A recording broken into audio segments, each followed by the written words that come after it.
Today, I'm joined by singer-songwriter Darian Poe, the traveling heart behind albums like Time to Roam and Before These Strings. We're talking life on the road, bus life in Colorado, and the stories that shaped her songs. Stay tuned.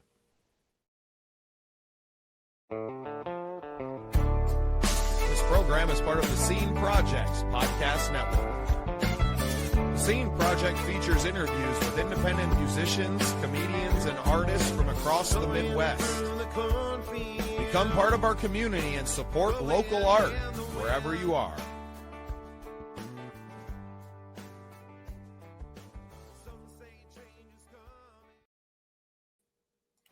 Well, welcome into another exciting episode of The Scene. I am your host, Bubba Startz, and with me today is Darian Poe. Welcome to the show. Thank you. I appreciate you having me out. Yeah, a pleasure to have you, and a lot to get into. I feel like I'm a vagabond myself, maybe a little less now than I was 10, 15 years ago. But before we get into all of that, I just kind of want to give you the floor here for a minute and allow you to give us a little bit of your backstory. Yeah, most definitely. So like I said, my name's Darian Poe. I am a fully independent touring, traveling musician. I've been doing it for a handful of years now. Been playing since I was a kid. Started doing live music when I was in high school a little bit, just some open mic nights, and took it on the road about a year and a half, 2 years ago now. So yeah, been a long road coming. That's awesome. That's awesome. And obviously we heard in the intro, kind of living the, not quite the van life, but the bus life and traveling around. I know we said Colorado off the top there, but you mentioned that you're down in Arizona now and hopefully chasing warmer weather and some gigs at the same time.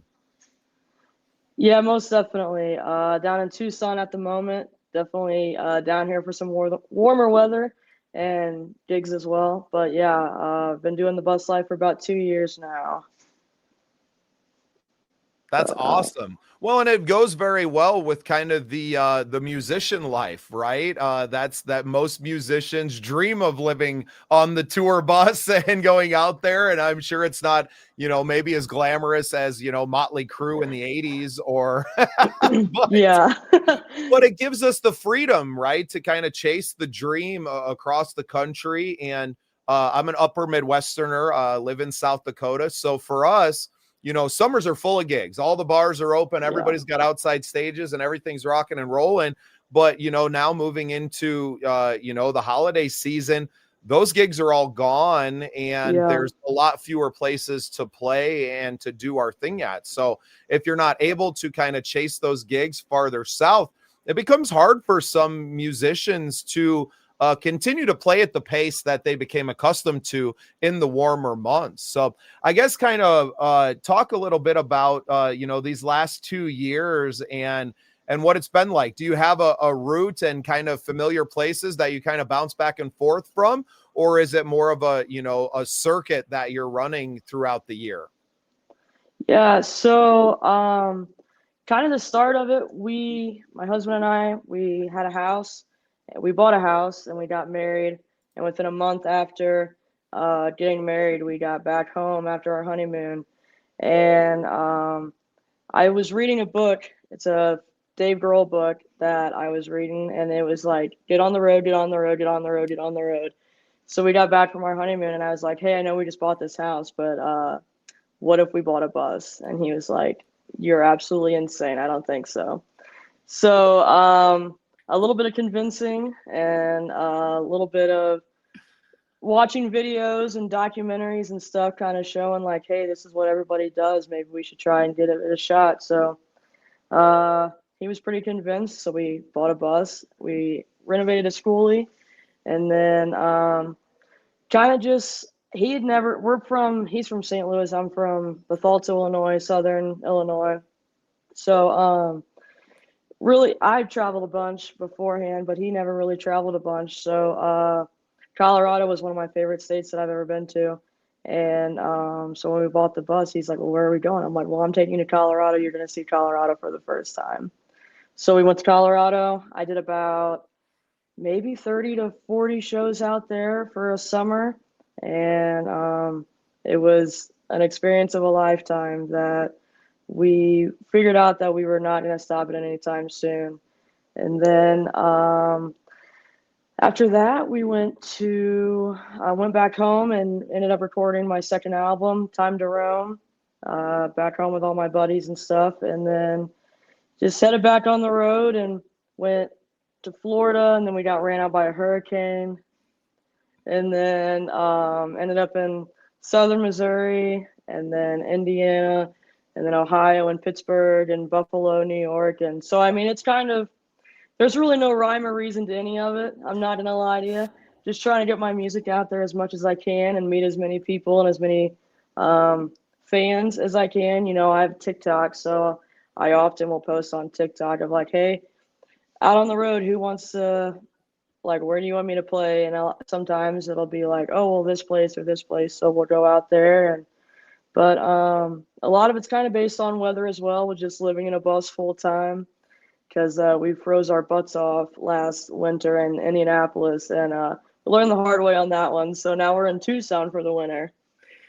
But yeah, I mean, there's really no rhyme or reason. You know, I have a tour plan that I've been planning for next year that's kind of just sporadic and everywhere. A lot of new cities that we've never been to, that just super excited. And I don't know, it's definitely a journey, I tell you that much. Yeah, well, and you're very fresh to, you know, not just, you know, like writing and recording and doing Yeah. that part, but also to touring.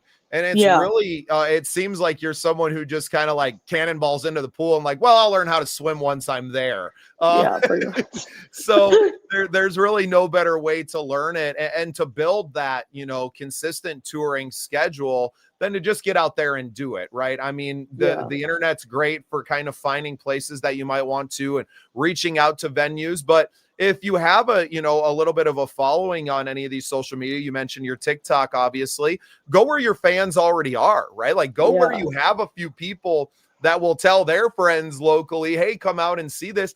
Is sometimes better than just kind of like, oh, I want to go to this city, I don't know anyone, and you get a venue that's like, well, yeah, you can come play here for tips, but you don't know any fans there. That's really not a great model for how to do it either, right? And I know, because I've lived that, where I'm just like, oh, I'm going to show up and people are going to like me, and you know, sometimes that can work, but sometimes you fall flat on your face. So I really think that you're doing something that not a lot of people have the courage to just go out there and do.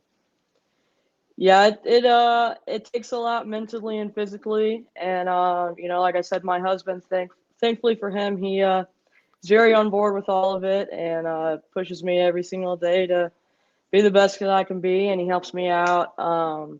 We drive the bus ourselves, so anywhere that we go, it's either driven by him or myself. And so yeah, he helps me set up all my gear if there's not a sound person or anything set up, and he does the merch and all that stuff. So it's a lot of help, but we definitely dove headfirst into something we had no idea what we were getting ourselves into. I love it. Yeah. And I say courage, but also like a little bit crazy too, right? Absolutely insane.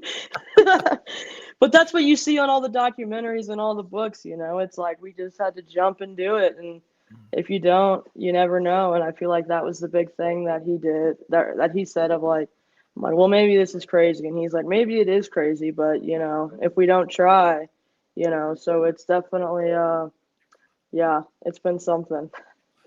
There's a very pedestrian, like normal life waiting for all of us if we want that. And I read Jack Kerouac's On the Road when I was 18, and I was like, wait, you could just like go hitchhike around and do that? Oh, like I'd much rather just go do that. And I threw a guitar on my back and got to go see the whole West Coast and spent 3 years out there, and you know, kind of did a lot of the same things, right? I didn't have a bus, but I was like, man, I'm just going to go out and see it. And there wasn't anything standing in my way. Now, obviously, I have kids at home and my life is different, but just as much, like I put 40, 50,000 miles on my Suburban this year, driving from, I toured and played shows anywhere from Duluth, Minnesota down to Austin, Texas, from Chicago all the way to the Rocky Mountains. Right. So like I in some sense embody that. I'm not necessarily living, although I did kind of live in the Suburban for the summer months. That's not a full-time schedule for me, but you got to be a little crazy even to do that. I mean, sleeping in rest areas when you could, and just staying on the move. But that's what it takes. And I don't think that you're wrong in just getting out there and doing it, meeting people, building out this thing. And now you're much better poised to have what maybe looks like a little more, planned out tour for next summer, and things that you want to do, people that you're going to go out and see, places that you're going to play. And eventually the plan kind of unfolds before you, if you're willing to step out there.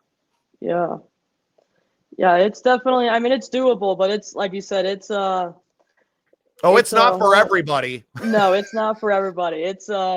I remember when we left for Colorado. It was March of 2 years ago, almost 2 years now, March. And leaving from Southern Illinois, St. Louis area, we got to Kansas City, and we were like, okay, we're going to spend the night in Kansas City. So we were at a KOA.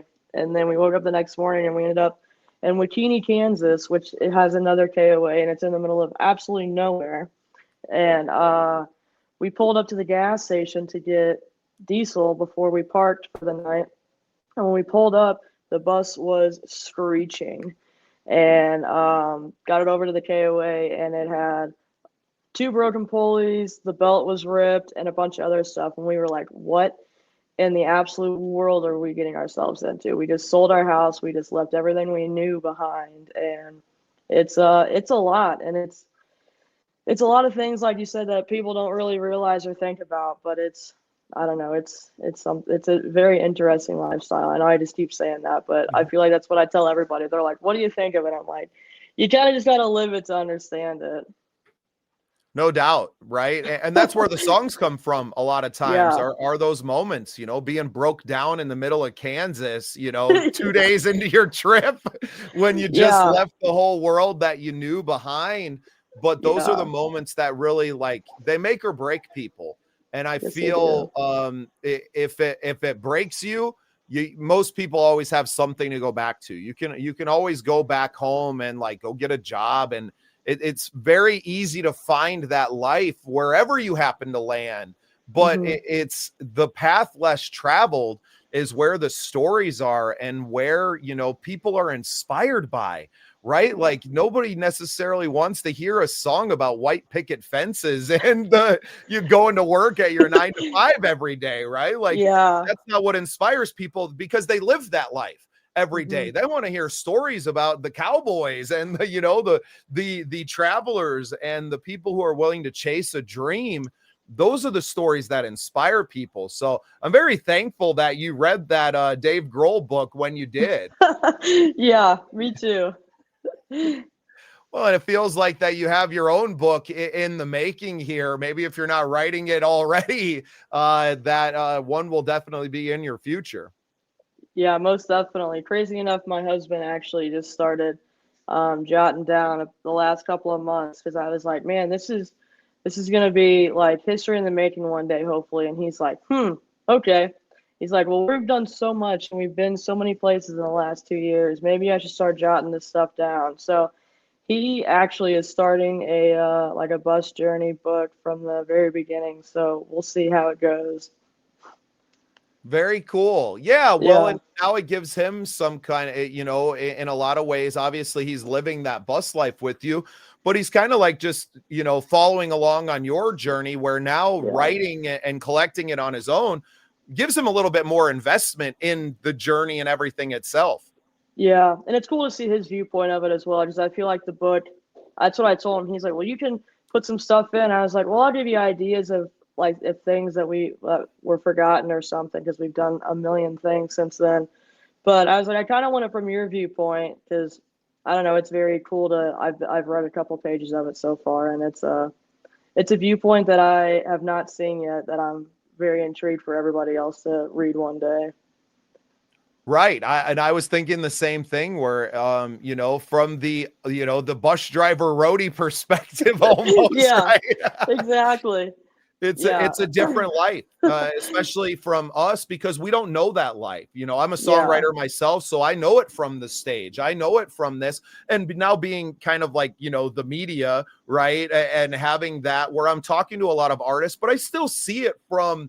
I'm seeing it from your perspective. I'm not necessarily looking at it from a you know, from a media person's perspective. Even when I'm on the red carpet at the Josie's or something, I'm talking to people because they're like, I know a little bit of your story just intrinsically from being an artist myself. I know what it's Yeah. like to kind of ride the highs and lows of an artist's career. And it's not necessarily from a necessarily different viewpoint. It's slightly different, but I'm trying to tell the story of a million artists from the artist perspective, where yeah, his viewpoint and perspective on everything are completely different. Not being, is he a musician at all, or just kind of No. very, yeah, so completely different.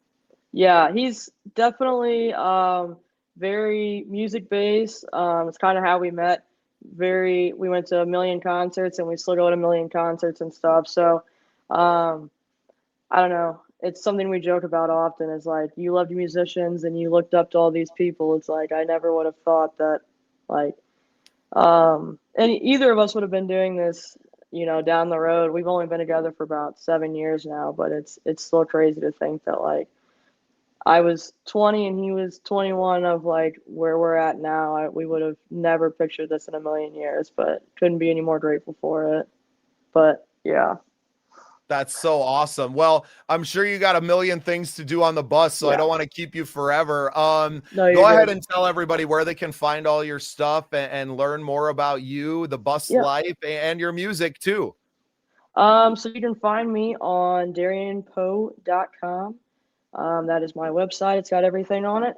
You can also find me on Spotify, Apple Music, YouTube, pretty much anywhere you can stream music. I have 3 albums out currently. You can find me on TikTok under Darian Poe Music, Instagram, Facebook, all that fun stuff. Nothing too wild or crazy.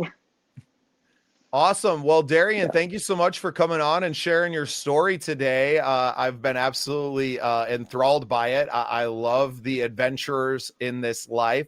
And thank you for being part of the scene. Yeah, most definitely. I appreciate you having me on.